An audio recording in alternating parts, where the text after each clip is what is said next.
Hello বন্ধুরা, দেখুন আজকে আমি কচু শাক বানাবো। তা কচু শাক আমি বাজার থেকে কিনে নিই।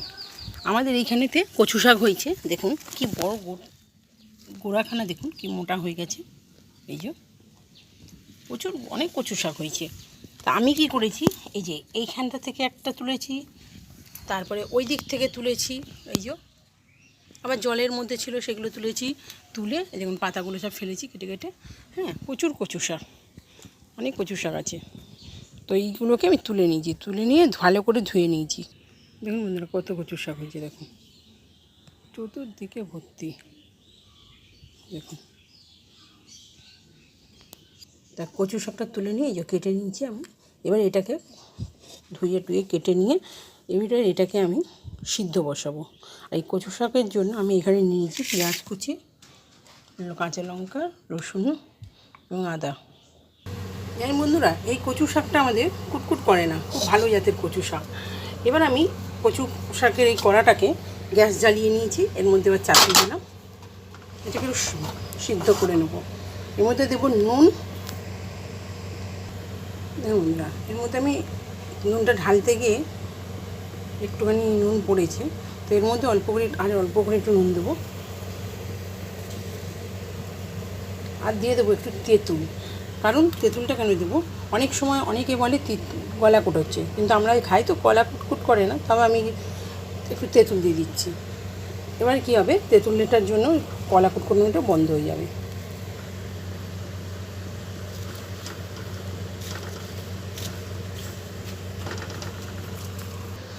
বন্ধুরা দিয়ে দিয়েছি, তেঁতুলটা একটু তলার দিক করেই দিয়েছি। এবারে এটাকে আমি চাপা দিয়ে দেবো একটা থালা দিয়ে। তাহলে একটু চাপা দিয়ে দিলাম, তখন এটা সিদ্ধ হোক। আর এটা সিদ্ধ হতে হতে আমি আঁচটা একটু কমিয়ে দিই। এটা সিদ্ধ হতে হতে আমি ততক্ষণ এই আদা আর রসুনটা যেটা কেটে রেখেছি আমি এটাকে বেটে নিই। দেখুন বন্ধুরা, থালাটা চাপা দিয়েছিলাম, তা ওটা একটু বড় থালা ছিল। যখন কচুটা শাকটা যখন সিদ্ধ হয়ে একটু কমে গেল, তখন আমি এই থালাটা চাপা দিয়েছিলাম, বড় থালাটা খুলে, কেন ভালোভাবে চাপাটা হওয়া দরকার তো। তাই দেখুন সিদ্ধ হয়ে গেছে। এবার আমি এটাকে একটা ছাঁকনির মধ্যে এটা ছেঁকে নেব। ঝুড়ি কিংবা আপনাদের কাছে ছাঁকনি থাকলে ছেঁকে নিতে পারেন। অতগুলো কচু শাক এইটুখানি হয়েছে, তেঁতুলগুলোকে আমাকে বেছে ফেলে দিতে হবে।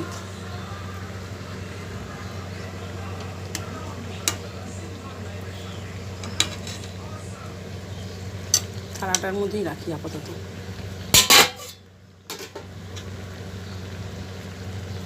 এই তেঁতুলটাকে না ফেলে তেঁতুলটা আমি ঠাকুরের বাসনও মাজতে পারবো।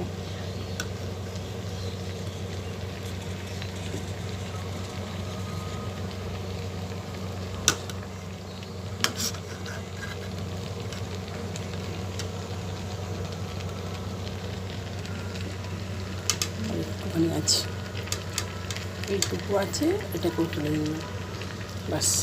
এবারে দেখুন জল বেরিয়েছে কেমনি। এবার আমি এটাকে ছেঁকে নেব। দেখুন বন্ধুরা, ছাঁকনিতে ছেঁকে নিয়েছি, জলটাও ঝরিয়ে নিয়েছি। যতটুকু জল আছে থালাতে রাখলে পরেই বেরিয়ে যাবে এখনই। আচ্ছা, এবার আমি গ্যাসটা জ্বালিয়ে নিয়েছি, গ্যাসটা জ্বালিয়ে নিয়ে আর কড়াটা বসিয়ে দিয়েছি। এবার আমি কড়ার মধ্যে একটু তেল দিয়ে দেবো, সরষের তেল।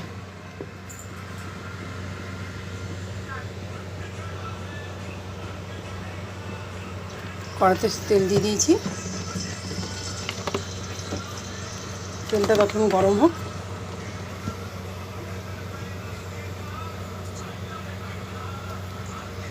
তেলটা গরম হয়ে গেছে। এবার আমি তেলটার মধ্যে দেব একটা তেজপাতা। তেজপাতাটাকে ছিঁড়ে দিলাম, একটা শুকনো লঙ্কাটাকেও আমি ভেঙে দিলাম,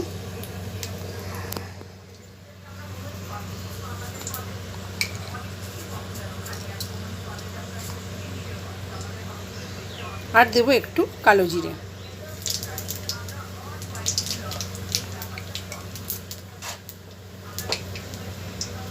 আর একটু কালো জিরে দিয়ে দিই।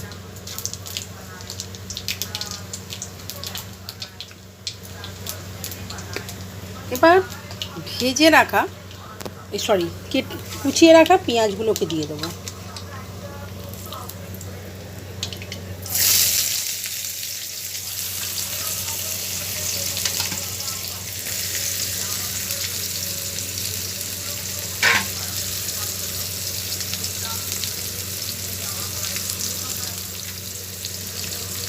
আমাদের রান্নাঘরের ওপরের লাইটটা কেটে গেছে,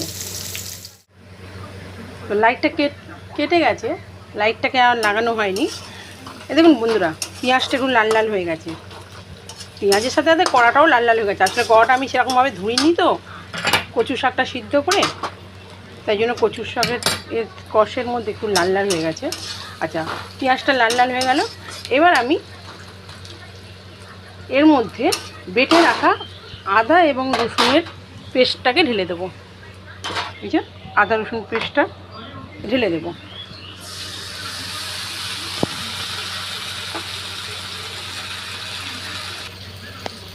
মিক্সির বাটিটাকেও একটু ধুয়ে নিলাম, সেই জলটাও দিয়ে দিলাম।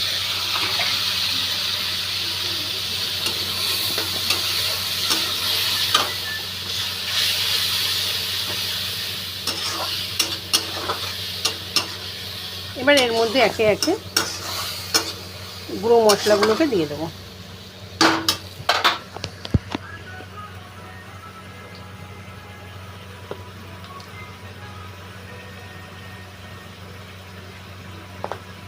দেবো হলুদ গুঁড়ো, দেবো জিরে গুঁড়ো,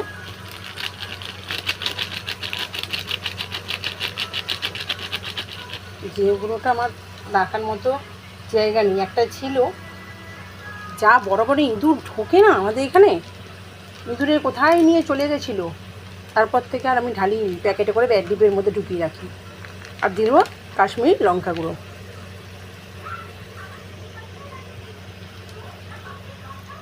আর নুন দিয়ে যেহেতু আমি সিদ্ধ করেছি, তাই নুনটা অতটা লাগবে না, অল্প সামান্য একটু নুন দেবো। পরে আমি একটু চেখে দেখে নেব, যদি নুনটা লাগে তাহলে নুন দেবো, একটুখানি দেবো, জাস্ট সামান্য দিয়ে এবার মশলাটাকে আমি ভালো করে কষে নেব।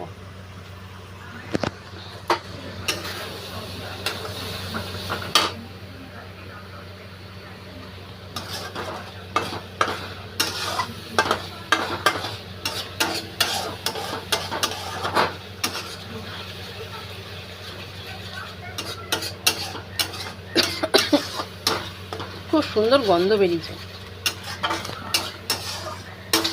এইভাবে আপনারা বানিয়ে খাবেন, এক থালা ভাত আপনাদের উঠে যাবে, আর কোনো তরকারি লাগবে না।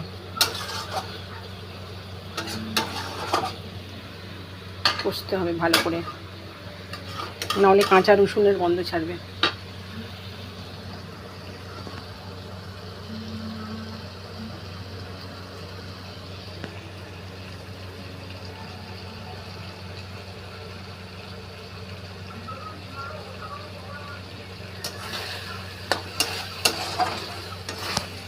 কষা হয়ে যাবার পরে এর মধ্যে আমি ওটা কাঁচা লঙ্কাগুলো যে চিড়ে রেখেছি আমি, সেই কাঁচা লঙ্কাগুলোকে দিয়ে দেবো।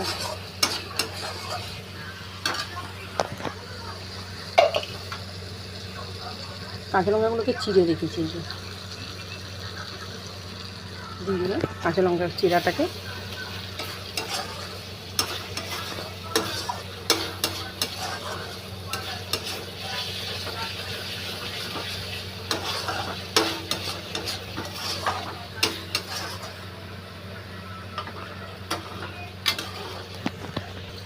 দেখুন বন্ধুরা, তেল ছেড়ে দিয়েছে, মশলাটা ভালোভাবে কষা হয়ে গেছে। এবার এর মধ্যে আমি ঝরিয়ে রাখা কচু শাকটা দিয়ে দেবো, জল ঝরিয়ে রাখা কচু শাকটা।